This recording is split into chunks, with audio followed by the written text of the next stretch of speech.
Apakah kita sedang menyaksikan kebangkitan militer Jerman yang berujung pada konfrontasi langsung dengan Rusia? Pernyataan terbaru dari pejabat tinggi Jerman dan Rusia menunjukkan bahwa ketegangan antara kedua negara ini telah memasuki fase paling berbahaya sejak Perang Dunia Kedua. Ditambah lagi, isu bom nuklir kini bukan sekadar fiksi.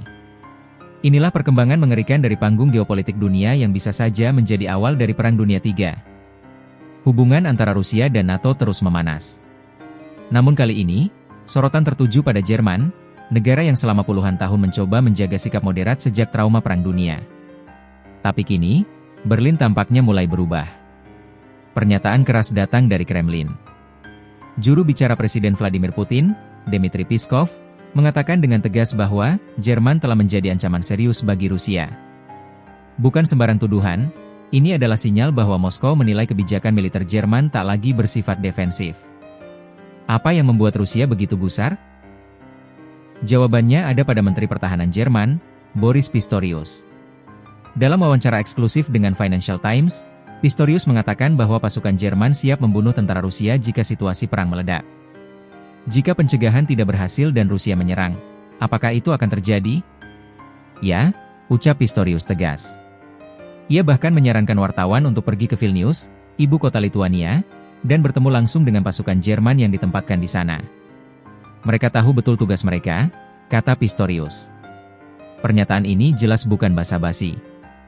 Jerman saat ini telah menjadi salah satu pemasok senjata terbesar untuk Ukraina. Langkah yang bagi Rusia dianggap memperpanjang konflik dan memperdalam luka geopolitik Eropa Timur. Namun yang paling mengejutkan bukan hanya soal kesiapan tempur Jerman, tetapi potensi negara ini untuk membangun senjata nuklirnya sendiri. Pernyataan mengejutkan datang dari Rafael Grossi, Kepala Lembaga Nuklir PBB, IAEA.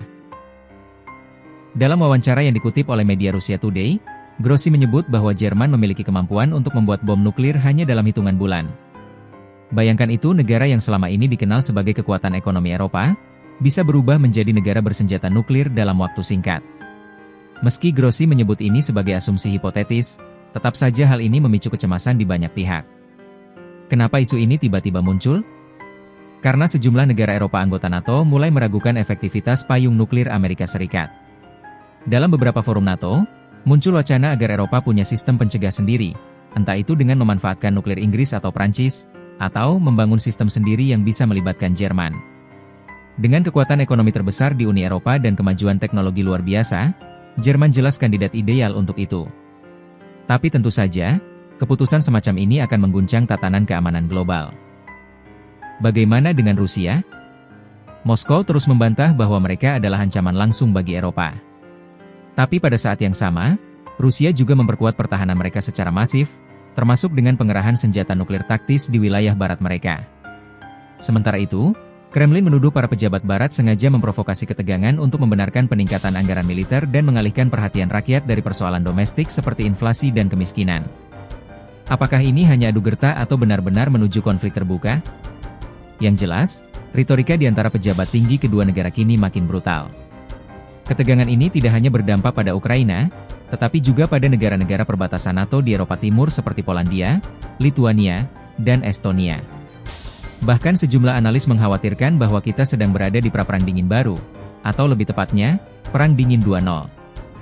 Hanya saja kali ini, ancaman nuklir benar-benar berada di ambang pintu Eropa Tengah. Kesimpulannya, Jerman kini bukan lagi sekadar kekuatan ekonomi, tapi bisa jadi kekuatan militer nuklir baru. Rusia tidak tinggal diam, mereka menganggap Jerman sebagai ancaman serius dan bersiap menanggapinya. NATO terbelah antara ketergantungan pada AS dan keinginan untuk membentuk kekuatan nuklir Eropa mandiri. Pertanyaannya, apakah dunia benar-benar siap jika Jerman mulai membangun senjata nuklirnya sendiri? Atau, kita sedang menyaksikan babak baru yang akan mengubah sejarah dunia sekali lagi? Jika Anda merasa dunia semakin tidak aman, Anda tidak sendirian. Klik tombol subscribe dan aktifkan lonceng notifikasi agar tidak ketinggalan analisis terbaru soal geopolitik global, militer, dan ancaman perang modern. Tulis pendapatmu di kolom komentar. Apakah Jerman sebaiknya punya bom nuklir atau justru ini akan membawa bencana baru bagi dunia?